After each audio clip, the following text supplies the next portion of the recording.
Hello दोस्तों, स्वागत है आपका मेरे चैनल पार्ट टू सक्सेस में। तो दोस्तों, आज हम मुगल एम्पायर का पार्ट नंबर 2 डिस्कस करेंगे। इससे पहले हमने पार्ट नंबर 1 पहले ही डिस्कस कर लिया है, जिसमें हमने मुगल एम्पायर के बहुत सारे रूलर्स के बारे में पढ़ा। हमने बाबर के बारे में पढ़ा, शाहजहाँ के बारे में पढ़ा, जहांगीर के बारे में पढ़ा, अकबर के बारे में पढ़ा, ठीक है, हुमायूं के बारे में पढ़ा और एट द एंड हमने औरंगजेब के बारे में पढ़ा था।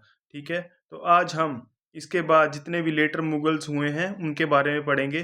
ठीक है, थोड़ा थोड़ा उनके बारे में जानेंगे। ठीक है, इसके बाद एक आपके लिए सेपरेट लेक्चर लाया जाएगा लेटर मुगल्स पे कि उनके टाइम पीरियड पीरियड पे क्या क्या हुआ था। यहाँ पे हम थोड़ा सा ओवरव्यू लेंगे और उसके बाद जो भी मुगल पीरियड का आर्किटेक्चर है उसके बारे में, एडमिनिस्ट्रेशन है उसके बारे में डिस्कशन करेंगे। ठीक है, तो चलो शुरू करते हैं आज का लेक्चर। तो कल हमने यहाँ तक पढ़ लिया था, तो आज हम इससे आगे पढ़ना शुरू करेंगे। ठीक है, तो अब बात करते हैं लेटर मुगल्स की कि लेटर मुगल्स में कौन कौन हुए हैं। लेटर मुगल्स में हुए हैं बहादुर शाह हुए हैं, ठीक है, फारूक शियार हुए हैं, एक जहांदर शाह भी हुए हैं, ठीक है, मोहम्मद शाह रंगीला जिनको टाइटल दिया गया था रंगीला मोहम्मद शाह, वो भी हुए हैं। उसके बाद अहमद शाह बहादुर भी हुए हैं और जो लास्ट हुए हैं वो कौन है, वो है बहादुर शाह सेकंड। ठीक है, बहादुर शाह सेकंड। बहादुर शाह सेकंड से पहले जो थे वो थे अकबर सेकंड, उसके पहले थे शाह आलम टू। ठीक है, बहुत सारे मुगल रूलर्स लेटर मुगल्स हुए हैं, पर ये इनके कार्यकाल के बारे में इतनी जानकारी नहीं है क्योंकि ये इन्होंने इतना ज़्यादा कुछ नहीं किया था। जब भी हम इनके बारे में पढ़ेंगे तो हम जब ईस्ट इंडिया कंपनी की बात करेंगे तो वहाँ पे डिटेल से इनके बारे में पढ़ेंगे। ठीक है, अब बात करते हैं कि जो नादिर शाह था उनका इन्वेजन 1739 में हुआ था। ठीक है, अहमद शाह अब्दाली का भी इन्वेजन जो था वो इसी टाइम पे हुआ था। ठीक है, तो इनके अटैक्स ने क्या किया था, जो मुगल एम्पायर था उसको वीक कर दिया था। ठीक है, उनके एम्पायर को वीक कर दिया था। तो ये पहले तो क्वेश्चन उठता है कि जो ये नादिर शाह था, इनका इन्वेजन जो 1739 में हुआ था, तो उस टाइम जो मुगल एम्परर था वो कौन था। उस टाइम जो मुगल एम्परर था वो कौन था, वो था मोहम्मद शाह रंगीला। ये जो थे उस टाइम मुगल एम्परर थे। इनके शासन के दौरान ही नादिर शाह और अहमद शाह अब्दाली ने क्या किया था, इन्वेड किया था इंडिया में। ठीक है, नादिर शाह कहाँ का था, ये पर्शिया का था। इसको क्या बोला जाता था, नेपोलियन ऑफ ईरान भी बोला जाता था। ठीक है, ये याद रखोगे आप कि नेपोलियन ऑफ ईरान भी बोला जाता था। और इन्होंने एक बैटल लड़ी थी, कौन सी, battle of Karnal. Battle of Karnal, ठीक है, करनाल ये लड़ी थी इन्होंने मुगल एम्पायर के साथ, या मुगल जो एम्परर था कौन था, मोहम्मद शाह रंगीला, इसके साथ इन्होंने लड़ी थी। कब लड़ी थी, 1739 में। ये आप ध्यान में रखोगे। ठीक है, एक वीडियो सेपरेट से आएगी जितनी भी सारी इंपॉर्टेंट बैटल्स हुई हैं। ठीक है, और इन्होंने इन्वेड किया था और ये एक कोहिनूर डायमंड को, कोहिनूर हीरा जो था उसको उठा के ले गया था। ठीक है, कोहिनूर हीरा को उठा के ले गया था। ये कहाँ से, दिल्ली से। ठीक है, ये आप ध्यान में रखोगे। तो कोहिनूर जो हीरा था उसको कौन उठा के ले गया था, उसको उठा के ले गया था नादिर शाह, जो कि पर्शिया का रूलर था। ठीक है, जिसको नेपोलियन ऑफ पर्शिया भी कहा जाता था। और इन्होंने कौन सी बैटल लड़ी थी, बैटल ऑफ करनाल, 1739 में हुई थी। किस किस के बीच में, मोहम्मद शाह के बीच में और नादिर शाह के बीच में। ठीक है, उसके बाद आगे जो है, आगे थर्ड बैटल ऑफ पानीपत होती है। वो होती है किसके रीजन में, वो होती है अहमद शाह बहादुर के रीजन में जो है वो थर्ड बैटल ऑफ पानीपत होती है 1761 में। ठीक है, इसके बारे में भी हम आगे डिटेल से पढ़ेंगे। ठीक है, एक और हुए हैं आलमगीर टू। ठीक है, इनके टाइम पीरियड में क्या होती है, battle of Plassey, Alamgir two. इस टाइम मुगल रूलर कौन थे, आलमगीर सेकंड। ठीक है, इनके टाइम पीरियड के दौरान बैटल ऑफ प्लासी होती है। ठीक है, उसके बाद बैटल ऑफ बक्सर होती है 1764 में। ठीक है, 1764 में बैटल ऑफ बक्सर होती है। ये होती है शाह आलम सेकंड के टाइम में, शाह आलम सेकंड के टाइम पीरियड में। ठीक है, बैटल ऑफ बक्सर, ठीक है, ये होती है 1764 में। सॉरी, मैंने गलती से आपको यहाँ पे बता दिया है कि जो बैटल ऑफ क्या थी, पानीपत थी, थर्ड बैटल ऑफ पानीपत थी, वो हो गई थी किसके किसके टाइम पीरियड के दौरान, अहमद शाह के। नहीं, वो हुई थी शाह आलम के टाइम पीरियड के दौरान ही हुई है, बैटल ऑफ बक्सर भी और थर्ड बैटल ऑफ पानीपत भी। ठीक है, तो ये थोड़ा सा आप करेक्ट कर लीजिएगा। ठीक है, कि थर्ड बैटल ऑफ पानीपत कब हुई थी, वो शाह आलम के टाइम पीरियड के दौरान ही हुई थी। और जो थर्ड बैटल ऑफ बक्सर थी वो भी। ठीक है, 1764 और 1761। 1761 में होती है battle of Panipat, third battle of Panipat, और 1764 में होती है बैटल ऑफ बक्सर। ठीक है, उसके बाद हम बात करते हैं थोड़ी सी बहादुर शाह सेकंड के टाइम पे। ये जो मुगल एम्परर थे वो किसके टाइम पे थे, वो थे रिवोल्ट ऑफ 1857, जब 1857 का विद्रोह हुआ था उस टाइम पे ये मुगल रूलर थे, ठीक है। और ये लास्ट मुगल एम्परर रहे हैं, ठीक है। और इनके बाद जो है वो एंड हो जाता है किसका, मुगल एम्पायर का, ठीक है। और इनकी मृत्यु होती है 1862 में। कहाँ पे होती है, रंगून में। रंगून में इनकी मृत्यु हो जाती है। और इनका पेट नेम क्या है, इनका पेट नेम है जफर। जफर जो है इनका पेट नेम है, जफर। ये भी पूछ लिया जाता है कई बार एग्जाम में। इनका जो पेट नेम है वो है जफर।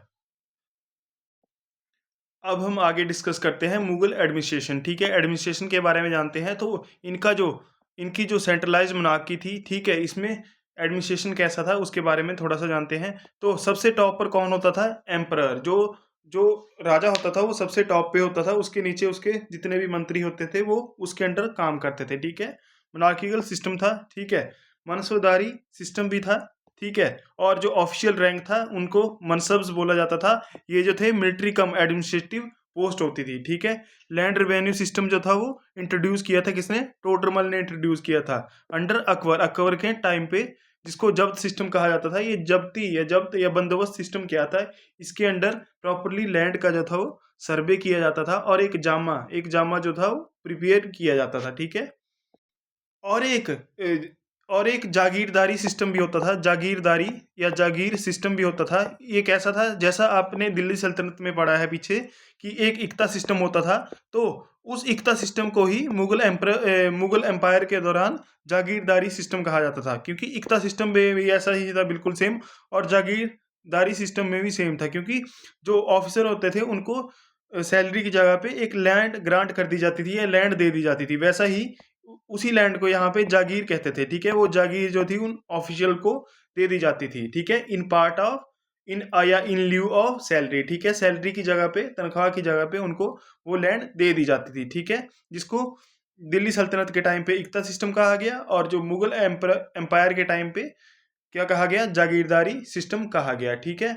और जो लैंड रेवेन्यू सिस्टम था उसमें जो था, उसमें चार तरह की लैंड, चार टाइप की लैंड को डिवाइड किया जाता था। एक होती थी पोलाज, ठीक है, पोलाज। और एक परावती परावती और एक होती थी चाचार, चाचार होगी, और एक बंजार। ये चार टाइप की जो थी वो लैंड हुआ करती थी, ठीक है। पुलास जो थी वो कैसी लैंड होती थी, वो बहुत मतलब फर्टाइल लैंड होती थी, उपजाऊ भूमि होती थी, जिसपे रेगुलर क्या होती थी, उनको उसको कल्टीवेट किया जाता था, मतलब रेगुलर खेती होती थी उस लैंड पे, ठीक है। परावती जो होती थी उसको मतलब छोड़ दिया जाता था 1-2 साल के लिए कि उस पे खेती नहीं होगी, कि वो दोबारा से अपनी फर्टिलिटी या उपजाऊ क्षमता जो है अपनी गेन कर ले। और चचार जो होती थी, ये जो होती थी इसको 3 या 4 सालों के लिए बिना बीजने, मतलब बीजा बीजा नहीं जाता था, ऐसे ही छोड़ दिया जाता था, ताकि वो अपनी फर्टिलिटी जो थी वो दोबारा से गेन कर ले। और बंजार बंजार या जिसको बंजर बोलते हैं हम आजकल, उसमें क्या था, इसको 5 से ज़्यादा सालों के लिए बिना बीजे छोड़ दिया जाता था, ठीक है। तो आप, आई होप आपको समझ आया होगा। ये भी पूछ लिया जाता है कि पोलाज कैसी लैंड थी, परावती कैसी लैंड थी, चचार कैसी लैंड थी, और बंजार कैसी लैंड हुआ करती थी, ठीक है। और जो जब्ती सिस्टम था वो किसने शुरू करवाया था, वो किया था टोडरमल ने, ठीक है। ये आपको मैंने बता दिया। अब आगे हम जानते हैं मुगल आर्ट और आर्किटेक्चर के बारे में, ठीक है। तो जो मुगल आर्ट था, आर्किटेक्चर था, उसमें फ्यूजन था किस किस का, पर्शियन आर्ट का, इंडियन आर्ट का और इस्लामिक स्टाइल का, ठीक है। तो इन तीनों को मिला के जो था वो मुगल आर्ट बनाया जाता था, ठीक है। इसमें इन्फ्लुएंस किसका था, पर्शिया का भी था, इंडियन आर्ट का भी था और इस्लामिक स्टाइल का भी था। तो तीनों का फ्यूजन था ये, ठीक है। तो इनको मिला के जो था वो मुगल आर्किटेक्चर की जाती थी, ठीक है। इनके बहुत सारे की मॉन्यूमेंट्स हैं जो जो इन्होंने बनवाए थे। जैसे ताजमहल बनवाया था किसने, शाहजहां ने बनाया था। हुमायूं टॉप बनाया था हुमायूं ने, ठीक है। फतेहपुर सिकरी जो शहर था वो बसाया था किसने या बनाया था किसने, अकबर ने। रेड फोर्ट दिल्ली में बनवाया गया था, और जामा मस्जिद थी वो भी बनवाई गई थी। वो ये सारे काम जो थे वो किसने बनवाए थे, मुगल्स ने बनवाए थे। सारे जो बिल्डिंगें हैं वो मुगल्स ने बनवाई थी। और ऐसा भी बोला जाता है कि हुमायूं टॉम जो था वो उसकी जो विडो थी हमीदा बानो बेगम, उसने बनवाया था, ठीक है। तो कई जगह ऐसा भी ऑप्शन में आता है। और ये जामा मस्जिद जो है ये भी अकबर ने बनवाई थी, ठीक है। जामा मस्जिद भी जो थी वो अकबर ने बनवाई थी, ठीक है। शाहजहां के टाइम पे एक बनवाई थी मोती मस्जिद, ठीक है। मोती मस्जिद ये शाहजहां के टाइम पे बनवाई गई थी, ठीक है, ये याद रखोगे। और एक मोती मस्जिद जो है रेड फोर्ट में बनवाई गई है, वो किसने बनवाई है? वो औरंगजेब ने बनवाई है। ये चीज़ भी आप ध्यान में रखोगे, ठीक है। एक बादशाही मॉस्क थी जो कि लाहौर में थी, उसको बनवाया था किसने? औरंगजेब ने, ठीक है। तो ये कुछ आर्किटेक्चर थे जो कि मुगल्स ने बनवाए थे, ठीक है। इसके बाद इन्होंने बहुत सारे गार्डन भी बनवाए थे, ठीक है। जो बाबर था उसने गार्डन बनवाया था कहाँ पे? आगरा में, ठीक है। जहांगीर ने जो था वो शालीमार बाग, जो कि आपने देखा भी होगा बहुत से लोगों ने और पढ़ा भी होगा इसके बारे में, तो शालीमार बाग था श्रीनगर में, ठीक है। वो किसने बनवाया था? वो बनवाया था जहांगीर ने, ठीक है। और वैसा ही एक सिमिलर गार्डन उसने कहाँ पे बनवाया था? लाहौर में बनवाया था, ठीक है। जो मिनिएचर पेंटिंग थी वो फ्लरिश्ड हुई, ठीक है। उसका उद्भव किसके शासन के दौरान हुआ? अकबर के, जहांगीर के और शाहजहां के टाइम पीरियड पे जो मिनिएचर पेंटिंग थी, लघु चित्रकला थी, उसका उद्भव हुआ, ठीक है। अब बात करते हैं लिटरेचर और कल्चर की, ठीक है। पर्शियन जो थी वो इनकी कोर्ट लैंग्वेज हुआ करती थी। इसकी मुगल एम्पायर के दौरान जितने भी रूलर हुए हैं, पर्शियन जो थी इनकी ऑफिशियल लैंग्वेज हुआ करती थी या कोर्ट लैंग्वेज हुआ करती थी। अकबर ने एनकरेज किया translation of Sanskrit text into Persia. Akbar ने जो था बहुत सारे जो संस्कृत टेक्सिस थे उनको ट्रांसलेट करवाया, कौन सी लैंग्वेज में? पर्शियन लैंग्वेज में, ठीक है। कुछ नोटेबल वर्क्स थे जैसे कि एन ए अकबरी थी, ठीक है। अकबरनामा था, तुजुक जहांगीरी थी, ठीक है। शाहजहां नामा था। ये जो थे कुछ पुस्तकें लिखी गई थी, ठीक है। एक एक जो था वो हुमायूं नामा भी था जिसको लिखा था कुलवंत बेगम ने, ठीक है। अबुल फजल ने एन ए अकबरी लिखी थी। अबुल फजल ने ही अकबरनामा लिखा था, ठीक है। तुजुक जहांगीरी जो थी वो जहांगीर की ऑटोबायोग्राफी थी, ठीक है, जिसको जहांगीर ने लिखा था, ठीक है। और भी बहुत सारी बुक्स लिखी गई हैं, ठीक है। कुछ एक बात और बता दूं मैं आपको, कुछ पेंटर्स थे जो कि मुगल टाइम पे थे, ठीक है। तो जैसे कि हुमायूं के टाइम पे कौन थे? वो थे मीर सैयद सैयद अली जो थे वो हुमायूं के टाइम पे थे, ठीक है। अब्दुस समद जो थे वो भी हुमायूं के टाइम पे थे, ठीक है। और अकबर के टाइम पे भी यही जो थे वो पेंटर थे, ठीक है। अब बात करते हैं, एक क्वेश्चन और आता है कि ऐसा कौन सा मुगल एम्परर था जिसने आर्ट को आगे लेके नहीं गए, ठीक है, आर्ट को पैटर्नाइज नहीं किया? तो वो थे औरंगजेब। औरंगजेब ने कुछ भी आर्ट के क्षेत्र में कुछ भी, मतलब आर्ट को उसने बिल्कुल भी संरक्षण प्रदान नहीं किया था। उसके कोर्ट के दौरान ऐसा कुछ भी नहीं हुआ, या उसके रीजन के दौरान ऐसा कोई भी आर्ट फ्लरिश नहीं हुआ, ठीक है। अब बात करते हैं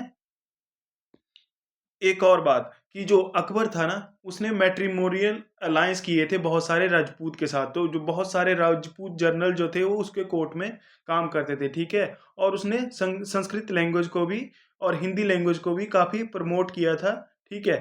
उसको संरक्षण प्रदान किया था अपनी कोर्ट लैंग्वेज, मतलब अपने कोर्ट में, ठीक है। पर्शियन तो थी ही थी, पर उसके साथ उसने संस्कृत और जो हिंदी लैंग्वेज थी उसको भी आगे संरक्षण प्रदान किया था। किसने किया था? अकबर ने ये सब सब कुछ किया था, ठीक है। अब बात करते हैं डिक्लाइन ऑफ मुगल एम्पायर, ठीक है। तो सबसे पहला रीजन तो यही है कि जो सक्सेसर थे औरंगजेब के वो बहुत वीक थे, ठीक है। वो इतने बड़े एम्पायर को कंसोलिडेट करके नहीं रख पाए, ठीक है, जिस कारण इंटरनल रिवोल्ट्स जो थे वो शुरू हो गए थे। एडमिनिस्ट्रेशन में जो था वो करप्शन शुरू हो गया था। एडमिनिस्ट्रेशन प्रॉपरली नहीं हो रहा था और करप्शन बहुत बढ़ गया था, ठीक है। और जो रीजनल पावर्स थी, जो छोटे छोटे जो किंगडम्स थे वो राइज हो गए थे, जैसे मराठास हो गए थे, सिख्स हो गए थे और राजपूत हो गए थे। राजपूत जो थे वो मतलब अकबर के टाइम पीरियड पे तो बहुत सारे राजपूत जनरल जो थे उसके कोर्ट में काम करते थे, ठीक है। बहुत हायर पोस्ट पे भी उसने रखा था राजपूत को, ठीक है। इकोनॉमिक डिक्लाइन होना शुरू हो गया, ठीक है। जब करप्शन होगा तो जो इकोनॉमी है वो नीचे जाएगी ही, ठीक है। और वॉर्स में बहुत ज़्यादा खर्च हो गया, लग्जरी पे बहुत ज़्यादा स्पेंडिंग करने लग पड़े, जैसे मोहम्मद शाह रंगीला थे, ठीक है। उन्होंने इतना एडमिनिस्ट्रेशन पे ध्यान नहीं दिया, ठीक है। बिल्कुल लग्जरी पे ही अपनी ध्यान दिया था उन्होंने। और बहुत सारे फॉरेन इन्वेजन हो गए, जैसे मैंने बताया नादिर शाह का इन्वेजन हो गया, जो जो कोहिनूर उठा के ले गया था, ठीक है। अहमद शाह अब्दाली का इन्वेजन हो गया, ठीक है।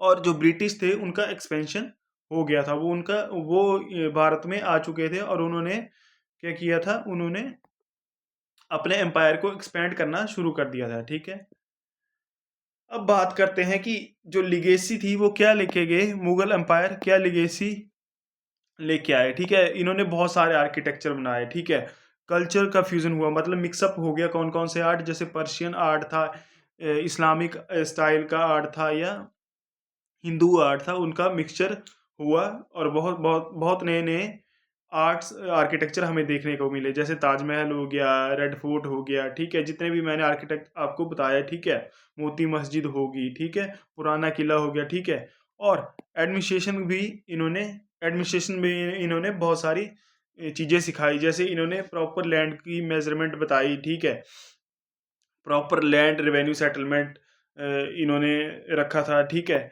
जैसे इन्होंने मनसबदारी सिस्टम इंट्रोड्यूस किया था, जागीरदारी सिस्टम इनके टाइम पे था। ठीक है, दहसाला सिस्टम इनके टाइम पे था। ठीक है, ये जो थे, जो इंडियन डीपली इन्फ्लुएंस्ड इंडियन कुशिन्स। ठीक है,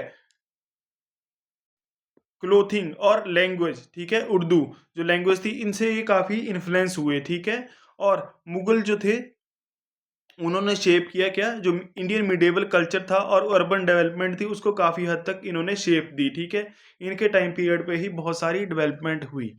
ठीक है, तो ये लिगेसी आगे लेके गए।